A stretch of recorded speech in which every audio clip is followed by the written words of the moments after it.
The only thing better than a hopper full of balls is a mag full of learning. I'm Andrew. And I'm Will. And you're listening to Mag Dump. Today, Will and I are going to be talking about what to consider, what to think about, and what to choose while you are building your loadout. Right. So every time you play a game, whether it's humans versus zombies, capture the flag, competitive Nerf, or anything, you build a loadout. And so today we're going to talk about what are the kinds of things we as players consider when we build a loadout, and what kind of things you should consider when you build your next loadout. So I guess we'll dive right into it. Andrew, when you're building a loadout for an event, what comes to mind? Well, that really depends on what event I'm building it for. We'll start with humans versus zombies, and then we'll kind of segue into more competitive stuff, like for all you Purdue folks out there, our Capture the Flag League, or for all you other Nerf internet community people that may happen to be listening, something like Ion Rush, Foam Pro, Dart Zone Pro Tour, fun stuff like that. If you're just playing casual games, you don't really need to put much thought into building a loadout. Just go have fun. So anyway, starting with HVZ, the first thing you have to think about is obviously, what blaster are you going to use? I know I was, spent 5 minutes ranting about how running shoes are the most important part of your loadout in like our first or second episode. I agree, but I'm pretty sure you already have your running shoes down pat. So let's talk about blasters. First thing I think about is, well, what do I have? In my case, there's a couple different options. I could run a Springer. I could run flywheels. By running flywheels, I have a choice between semi-auto, full auto, belt-fed, like a flywheel Vulcan, all sorts of fun stuff like that. And to figure out whatever type of blaster my, primary, I guess is what you call it, would be, I normally just check the weather. And it's as simple as, is it raining? If not, bring a flywheeler. If it is raining, bring a Springer. You can use flywheels in the rain, but if you have to top off your mags and your darts start getting wet, it just kind of gets gross, and I don't really want to put my electronics through that. So that's how I choose what sort of propulsion system my primary is going to be for something like HVZ. As far as mag fed versus top loading, like a cylinder or stuff like that, me personally, I've kind of bought into the whole N-Strike mag ecosystem, so most of my stuff runs magazines. The only blaster I would consider primarying that does not run magazines that has flywheels in it. But even then, I think I would probably go magazine just because I think they're fun. If I was going to go with like some sort of turret-fed thing, you know what? Not even going to talk about that. I wouldn't use it. So next thing to think about is, now that you have your primary, ask yourself, do you think you can go the entire game week without your primary jamming, running out of ammo at inopportune moments, or otherwise failing you? If yes, stop here. Fill the rest of your loadout with just as many ways to carry mags and ammo as you can. Maybe throw in a few stocks and, don't worry about it. If you do think that there's a chance your blaster is going to fail you, you need some sort of backup. Now, this secondary, you could say, your backup, your sidearm, this is where a lot of people, in my opinion, kind of falter, where they want to bring like a whole nother primary. Like I've seen a dude bring like a Chaos and an Atlas as his, backup. I would recommend bringing something that is easily loadable when you're scavenging, so you don't have to load mags in the middle of the game if you run out of all your mags. And something that is uber reliable. So me personally, I never modify my sidearms. I keep them bone stock, so I know they're going to work when I need them. How about you, Will? I'm gonna bounce off a couple of your points here, and I'm gonna think about our most recent Capture the Flag League back in fall of 2019, and I kind of sort of organized a team for that, and I kind of helped pick people's blasters. So I'm just going to kind of think about the choices I made during that event. So the first thing, you talked about environmental conditions dictating your primary. I would say figure out what kind of player you are, and then base your primary on that. There's some That people who the way they play really lends itself to that high-powered Springer with the low capacity magazine, and they just sit far away from danger and take those precise shots and then move fast around that. There's some people who play really fast and aggressive, and for those people, I recommend like a rival like that Perseus or something with a very high ROF, something where you can maximize that play style. I myself, I'm a mediumly fast dude, but I also have 0 stamina, so I know that at some point I'm going to get bogged down, so I also tend to go flywheel for myself. But I think the most important thing in a primary is how does it interact with the way you play. If you're aggressive, pick a blaster that caters to that. If you're really defensive and you like to hover around the edges, pick something that can shoot straight. And then when it comes to other blasters, what else do you bring? I think you mentioned go as light as possible. Don't bring a secondary if you don't have to. Yes. I think that if you're going for a game that is any kind of long duration of time, if you're playing a single game for an hour or more, I'm talking HVZ, I'm talking Campus Supremacy, any of the long time block cross-campus games where you're going to be moving a lot, I think it's just foolish not to have at least one other blaster, even if it's a Jolt. Because anything that can go wrong will go wrong. That's what is that? That's Murphy's Law, right?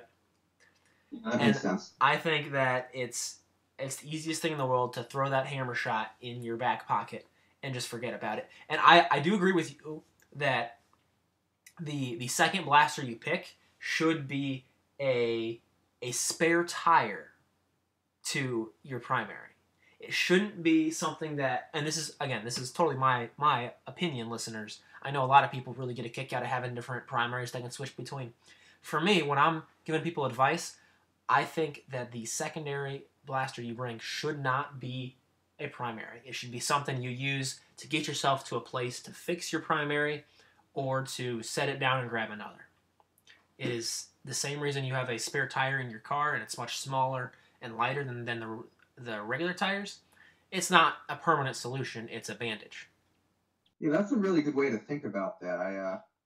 That's what I've been thinking too. I just haven't been able to put it in words as eloquently. But yeah, you're right. It's a spare tire.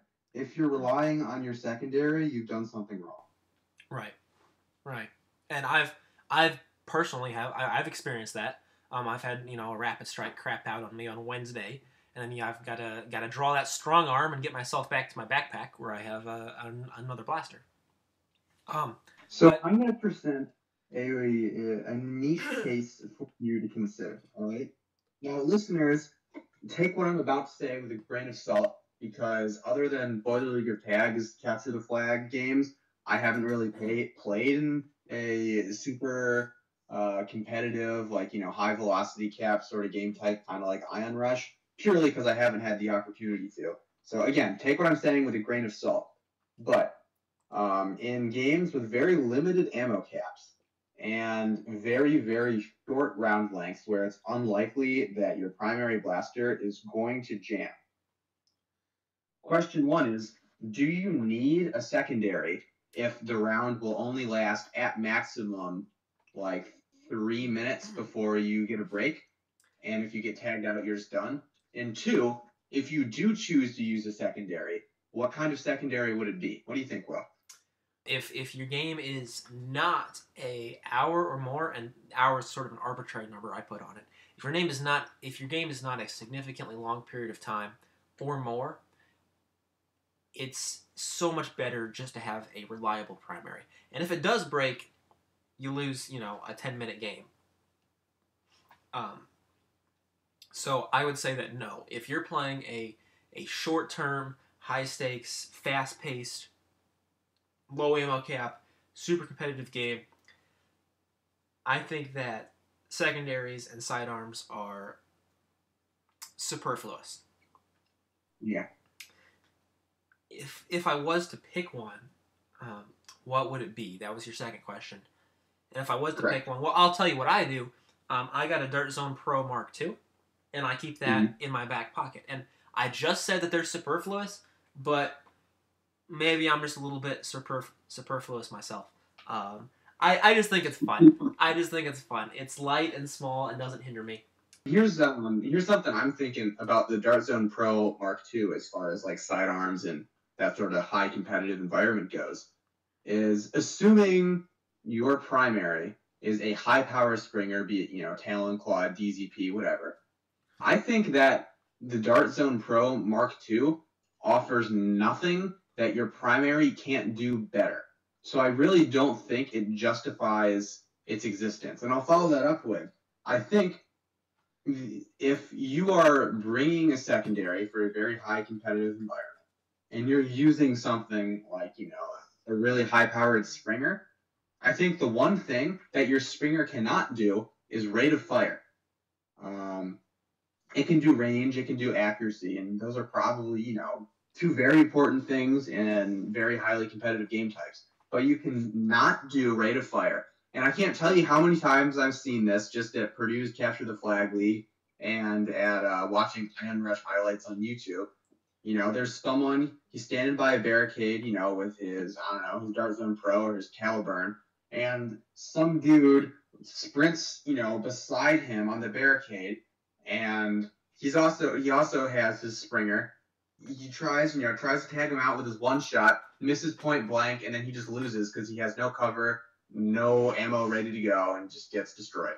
So I think in that one scenario where you need rate of fire, I think some sort of very compact, very holsterable flywheel sidearm would be extraordinarily useful in the circumstances where you need to bum rush someone at hiding behind a barricade, or even just at the very beginning of the game, so you can just hose them down.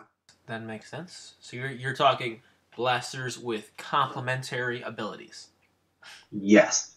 So then, would you say that it works the other way? If I'm running a Strife in a high stakes environment, do I want that Dart Zone Mark II on my hip to take those super precise pot shots from across the field?